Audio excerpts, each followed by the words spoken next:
Ni Augusto Marusu, ni mtangazaji wa Clouds. Imagine unatangaza Clouds.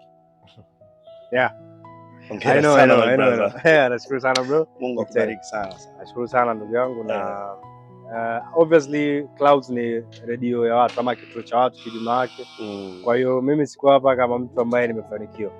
Nipo hapa kama mwakilishi wa watu. Unajua na mwisho wa siku naamini kuna watu kibao wana talanta ambazo wengine ni kubwa hata kuliko mimi ambao wangeweza kuwepo hapo ndani wakaniwakilisha pia. Kwa hiyo kwa sababu kwa namna moja ama nyingine Mwenyezi Mungu amenitanguliza mimi unajua kusimama hapa kuwakilisha jamii kwa sasa.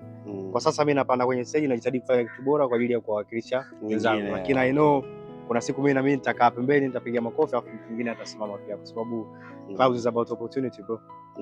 But kwa maoni yangu mimi kipaji ni better kuliko elimu, kwa sababu mtu anaweza kaa na elimu lakini akakosa kipaji cha kutimiza yale aliyosoma ama kuwasilisha yale aliyosoma. Kwa mfano kwenye sanaa yetu ya utangazaji, mtu anaweza kaa na elimu kubwa sana lakini namna ya kuwasilisha mawazo, namna ya kuandaa hoja, namna ile presentation ability asiwe nayo. Na maybe anaweza akafanya kazi za uandishi labda magazeti na nini. Of course sisi tuna platform nyingi za kuandika, so lazima uzungumze. Lakini at the same time ukiwa na talanta, mimi naamini ina manufaa makubwa zaidi, kwa maana ya kwamba unaweza ukawa na talent ukatafuta elimu kuikamilisha talent yako. Ila kama una elimu na hauna talent ni ngumu sana kuweza kutafuta balance baina ya vitu viwili. Yaani ni story ambayo imeshaisha. Yaani utasalia kuwa na elimu na unaweza kunufaika nao, yes, na lakini kwenye level ya watu kukutambua wewe kama mtu ambaye unafanya kitu ambacho ni bora na kinazungumza, una talanta ya kiupekee, sio kitu ambacho kinawezekana. Kwa hiyo sababu kuu ni hivyo vitu, ni hicho kitu kwa maoni yangu. Kwa maana tofauti kuu kwa maoni yangu ni hicho kitu, kwamba ukiwa na talanta unaweza kutafuta elimu ya kukuendeleza, ya kukuongezea kwenye kile ulichonacho tayari ambacho ni bora, ambacho hata bila elimu unaweza ukafanya. Umeona? Kwa sababu mara nyingi sana, kwa mfano kwenye kesi ya utangazaji, mtu akienda kuchukua elimu anafundishwa labda ethics za tasnia ya habari. Lakini kama ana talanta tayari na labda ana elimu tofauti ama hana kabisa elimu, anaweza akakaa akafanya kazi bila elimu, sio? Lakini kwa sababu hichi ni kitu ambacho kina miiko yake, hapo ndipo ambapo elimu inahitajika. Ila kwa mfano itokee hatujali kuhusiana na miiko, ama sio lazima miiko hiyo sababu.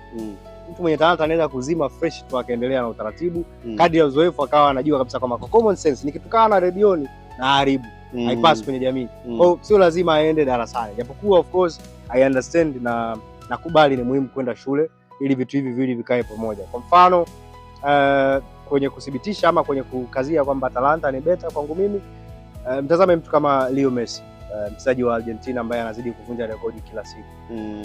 Sio mchezaji ambaye ukija kwenye mifumo ya elimu unamtaja kwa ukubwa kwamba ana PhD ama ana degree, lakini leo hii ndiye mtu ambaye mashuhuri pengine kuliko na michezo wote duniani kwa sababu ya talanta. Lakini pia at the same time akiwa na talanta yake na akiwa anajaribu kuishi nchini Hispania, kwa sababu yeye ni mzaliwa wa Argentina, amefundishwa Kihispaniola, sawa. Leo ana watoto ambao wanazungumza Kiingereza, manake pia na yeye amehusika kwenye makuzi na elimu yao. Kwa hiyo amejifunza ili kukamilisha talanta yake, lakini bila elimu angeweza kuendelea kama kawa, kwa sababu tayari talanta yake ilishakuwa inazungumza kwa kiasi kikubwa. Okay.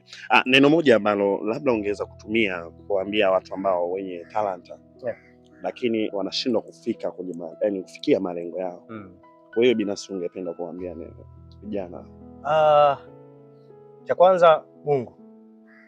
Cha kwanza ni Mungu. Yaani zungumza na Mungu. Unajua Mungu anazungumza na kila mmoja wetu. Kuna sauti kichwani kwako wewe unaisikia, hakuna mtu mwingine anasikia. Mungu anakuambia unaweza kufanya kitu fulani. Hiyo ndio talanta yako. Hiyo ndio sehemu ambayo Mungu amekutuma ukafanye kazi. As long as unahisi na unajua kwamba anachokuzungumzisha ni sahihi na ndicho ambacho yeye hata ukiona kama haramu. Manake tuna sauti nyingi vichwani. Unaweza kuwa unasikia sauti ya vitu vya ajabu, unaweza kusikia matusi. Umeona? Kwa hiyo inabidi ujue mchanganua ipi sauti ya Mungu. Ukishaijua na ukishaifahamu kwamba hii ndio talent aliyokuita, jitume, fanya kazi, bisha hodi, omba opportunities, network na watu. Jambo la msingi sana ni networking. Mimi inawezekana, mimi siamini kama nina talanta kubwa, lakini naamini kama naamini kwenye networking. Mimi nimemfahamu kwa mfano Kampista, nimejuana naye 2019. Kipindi hicho alikuwa hayupo hata Clouds. Lakini yeye ni miongoni mwa sababu za mimi kuwepo Clouds. yeye, Digala, Kazuzu, Kips, wote kwa jumla wao idara ya michezo. Lakini kama nisingekuwa ninamfahamu Campista, pengine nisingekuwa hapa. Kwa hiyo yes, una talanta, lakini je, unazungumza vipi na watu? Mnyenyekevu kiasi gani? Humble kiasi gani? Attitude yako ikoje? Unafanya kazi ukipewa platform, talanta yako inalandana na wewe kujituma, ama wewe ni Mario Balotelli? Yaani unajua una talanta kubwa, lakini pia unakaza, una nidhamu ya ajabu, na mwisho siku Balotelli katika umri mdogo yupo chini, alafu Messi katika umri mkubwa bado yuko pale juu. Kwa hiyo Neighbor Street ni moja ya vijana ambao tunapaswa kuwapa heshima kutokana na kile ambacho ameweza kukizungumza leo, kwa sababu mimi nawapa heshima kubwa zaidi wao. Karibu sana. Hii ni Neighbor Street na ni moja ya sehemu ambayo inatengeneza undugu.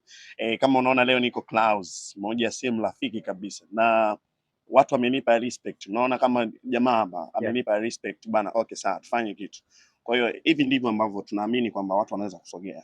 Jitihada ndizo ambazo unaweza kusogea. Inawezekana ukawa na kitu lakini ukashindwa kufanya kitu. Ongeza kulala nyumbani leo lakini umekuja Clouds. Na siripwi.